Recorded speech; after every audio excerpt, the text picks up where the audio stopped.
নমস্কার,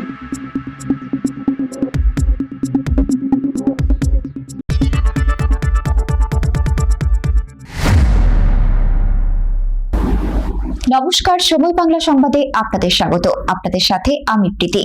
দেখে নেব আজকের বিশেষ বিশেষ সংবাদ। নিট পরীক্ষায় অল ইন্ডিয়া 3000 র্যাঙ্কে সফল পাশকুড়ার প্রান্তিক। নিট পরীক্ষায় সফল পূর্ব মেদিনীপুরের পাশকুড়ার দক্ষিণ মেচোগ্রামের প্রান্তিক মণ্ডল অল ইন্ডিয়া বেশে 3000 র্যাঙ্ক করে তাক লাগিয়েছে। দীর্ঘ প্রচেষ্টায় সফল পাশকুড়ার প্রান্তিক। বাবা তপন মণ্ডল পেশায় গৃহশিক্ষক, মা গৃহকর্ত্রী। একমাত্র ছেলের সাফল্যে খুশি পরিবার।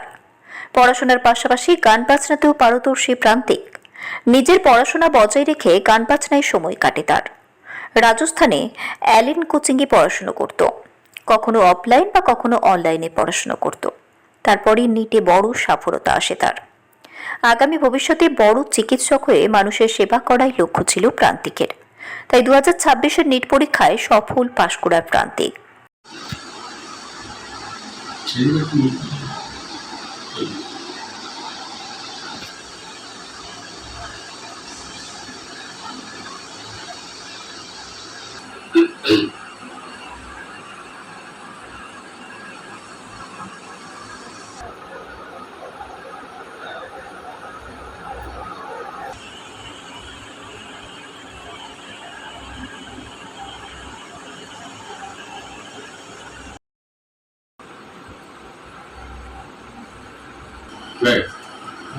এবার টাকা দিবেন এদিকে ফের এদিকে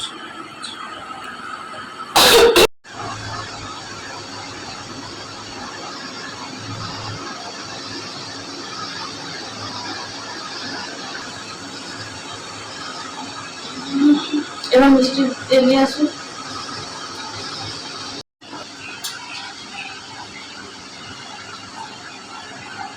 কেন কেন বাচ্চার বাবা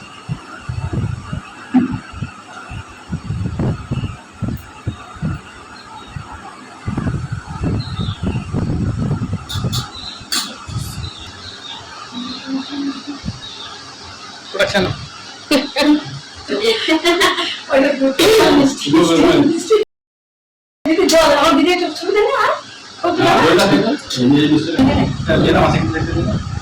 মাছের ধরে রাখুন অসুবিধা।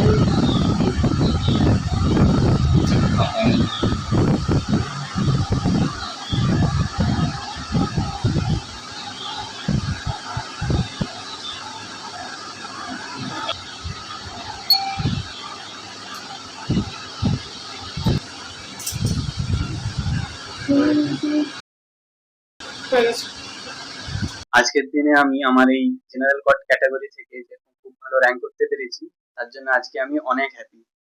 মূল যে টেকনিকটা ছিল সেটা হচ্ছে যে মানে প্রপার ডিসিপ্লিনে থেকে যে প্রত্যেকদিন আমাকে মিনিমাম কিছু ঘন্টা স্টাডি করতেই হবে, তাতে যাই হোক। তো আমি এভারেজে তাই প্রায় 10 থেকে 12 ঘন্টা ডেইলি পড়তাম, কখনো কম কখনো বেশি। তো মানে মোটামুটি ডেইলি রুটিনে আমার পড়াটা থাকতো। তার সাথে হচ্ছে time to time mock test, টেস্টের অ্যানালাইসিস, আর কি কি ভুল করেছি সেগুলো ঠিক করে দেখি, সেগুলো যেন আর পরে ভুল না হয়, প্লাস সিলি মিস্টেক যেন নিজে থেকে কোনো অতিরিক্ত ভুল না করি, সবকিছু মেনটেন করে আমি এগুলো করতে পেরেছি।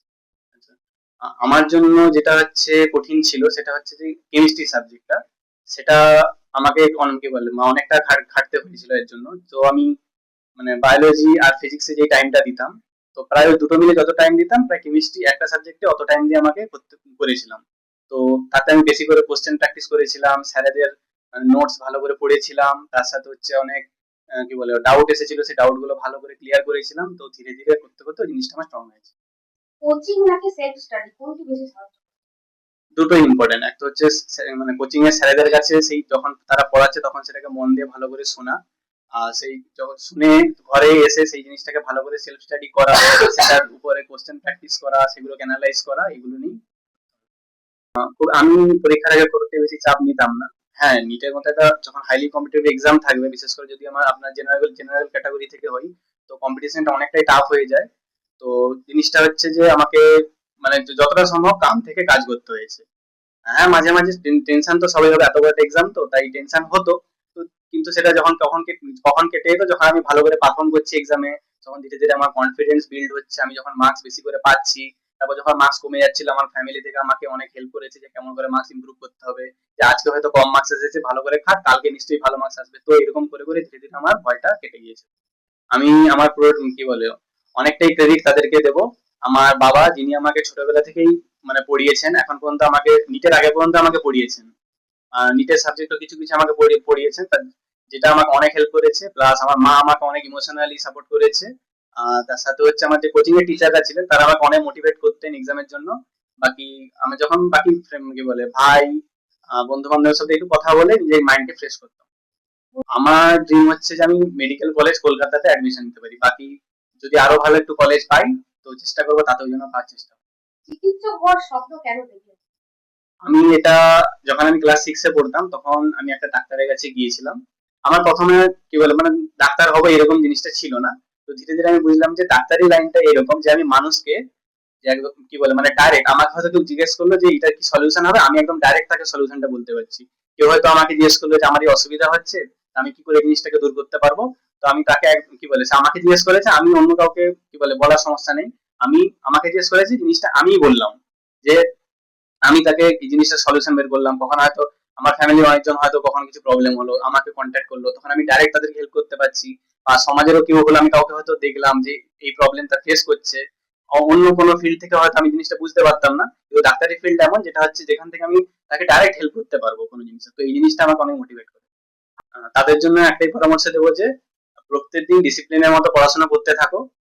মাঝে মাঝে এনজয় করাটাও ইম্পর্টেন্ট, না হলে তুমি প্রত্যেকদিন যদি পড়তে থাকো জিনিসটা বোরিং হয়ে যাবে, তো পুরো কন্টিনিউ করতে পারবে না তারপরে। তো ডেইলি পড়াশোনা করো, তার মাঝখানে মাঝখানে নিজেকে রিল্যাক্সও করো, কখনো কখনো বাইরে ঘুরতেও যাও, বন্ধুদের সাথে একটু কথাও বলো, ফ্যামিলির সাথে একটু টাইম স্পেন্ড করো। কিন্তু সাথে সাথে তুমি মিনিমাম যে প্রত্যেকদিন কিছু একটা ঘন্টা তোমাকে পড়তেই হবে। আর সেটা যখন পড়াটা হয়ে যাবে তারপরে তোমরা রিভিশন করবে। রিভিশন করার পরে তোমরা তাতে অনেক কোশ্চেন প্র্যাকটিস করবে টাইম টু টাইম, উইকলি 2-3টা উইকলি। যখন প্রথম প্রথম হবে তখন একটা টেস্ট দেবে, যখন এক্সাম সামনে আসবে তখন উইকলি 3টা টেস্ট করে এরকম করে দিতে থাকবে, তাকে অ্যানালাইজ করবে ভালো করে। আর সবচেয়ে যে কখনো বেশি অতিরিক্ত ভয় পাবে না, তুমি করতে থাকো, জিনিসটা নিশ্চয়ই হবে। আর তার সাথে হচ্ছে তোমাকে কনফিডেন্ট থাকতে হবে যে হ্যাঁ আমি ভালো করে করেছি, আমি নিশ্চয়ই পাবো। এক্সাম হলে খুব একটা বেশি ভয় পাবে না। চেষ্টা করবে যাতে সিলি মিস্টেকটা কম হয়, নিজের টেস্টকে ভালো করে অ্যানালাইজ করবে, কি কি ভুল হচ্ছে দেখবে, উইক পয়েন্ট গুলোকে কভার করবে। তার সাথে আর যেটা হচ্ছে যে কখনো হাল ছাড়বে না, ঠিক আছে? একবার হয়নি সমস্যা নেই, আমি আগের বারে কিসের জন্য হয়নি সেই জিনিসটাকে পরের বারে যেন না হয়, সেই জিনিসটাকে কভার করে, সেই জিনিসটা যেন পরের বারে যেন না হয়, সেই জিনিসটাকে কভার করে রেখে তুমি পড়ে যাও, নিশ্চয়ই জিনিসটা সফল হবে। আপনার জীবনের অনুপ্রেরণা কি? আমার যেভাবে অনুপ্রেরণা হচ্ছে যে এই ডাক্তারি মানে যে যে ফিল্ডটা আছে, আমি ডাক্তারকে দেখলে একটা মোটিভেটেড ফিল করি, যে মানে তার একটা পার্সোনালিটি যেটা, সেই জিনিসটা আমি তাদের মধ্যে দেখে অনেক মোটিভেট হই। আপনার এই সাফল্য কৃতিত্ব কাকে দিতে চান? আমি আমার সাফল্যের ক্রেডিট তো আমি সবাইকে, আমার মা, বাবা, আমার টিচার, তার সাথে হচ্ছে আমার দাদা যে আমাকে 11-12 পড়তে আমাকে হেল্প করেছিল, আমার বাবা যে আমাকে ছোটবেলা থেকেই পড়াচ্ছে। আর অনেক মানে কি বলে তাকে ছাড়া এই জিনিসটা সম্ভব কোনো মতেই ছিল না। তার সাথে হচ্ছে আমার মা যে আমাকে ইমোশনালি অনেক সাপোর্ট করে, সাপোর্ট করেছে, এখনো সাপোর্ট করে, আগামীকালেও আমাকে অনেক সাপোর্ট করবে, আমি অনেক বড় হতে পারবো। আর তার সাথে আমার কোচিং এর টিচাররা, যারা আমাকে সবসময় মানে কি বলে টাইম টু টাইম কি বলে নিউজে আপডেট রাখতো, ডাউট ক্লিয়ার করতো, তার সাথে আমাকে মোটিভেটেড অনেক রাখতো। কোচিং কোথা থেকে নিয়েছিলেন? আমি কোচিং হচ্ছে কোটা এলএন থেকে নিয়েছিলাম, তারপরে হচ্ছে অনলাইনের জন্য আমি ক্যারিয়ার উইল থেকে নিয়েছি। পড়াশোনার পাশাপাশি আর হবি কি রয়েছে? পড়াশোনার পাশাপাশি আমি আমি গান করতাম, ছোটবেলায় একটু গিটারও করতাম, কিন্তু আমার গানটা মেজর ছিল। তার সাথে আমি খেলার মধ্যে বলতে আমি একটু ব্যাডমিন্টনটা ভালো খেলতাম, ক্রিকেট অতটা খেলতে পারতাম না ভালো। আমি ব্যাডমিন্টনটাকে ভালো খেলতাম, এটাই আমার hobby ছিল। সাফল্য খুশি কতটা গর্বিত? 100% খুশি। অনুভূতি, বিরাট অনুভূতি। ছেলের সাকসেস, এটা আমাদের সাকসেস, মা বাবা হিসেবে আমাদেরও সাকসেস। ও যে এমটা পূরণ করতে পেরেছে, এর জন্য আমরা খুবই খুবই খুবই আনন্দিত। ছেলের এই ছোটবেলা থেকে কি একটা স্বপ্ন কি ছিল, ইচ্ছা কি ছিল? ওর ছোটবেলা থেকে ইচ্ছে ছিল একটা ডক্টর হবে, ওর সেটা এমটা পূরণ হয়েছে, তাতে আমরা খুবই খুশি। ওরও এম পূরণ হয়েছে, আমাদেরও স্বপ্ন হচ্ছে যে ও যেটা করতে চায় সেটাকে আমরা 100 সাপোর্ট করবো। আমারও ইচ্ছে ছিল ওটাই হোক। ছোটবেলা থেকে ছেলেকে কেমন দেখেছিলেন, এখন কেমন দেখছেন? ছেলে তো ছোটবেলা থেকে আমার ভালো, সব জিনিস শোনে মা বাবার কথা। ছোটবেলা একটু দুষ্টু ছিল, এখন একটু পোলাইট, শান্ত, হয়ে গেছে। আমার নাম সুমিত্রা মন্ডল।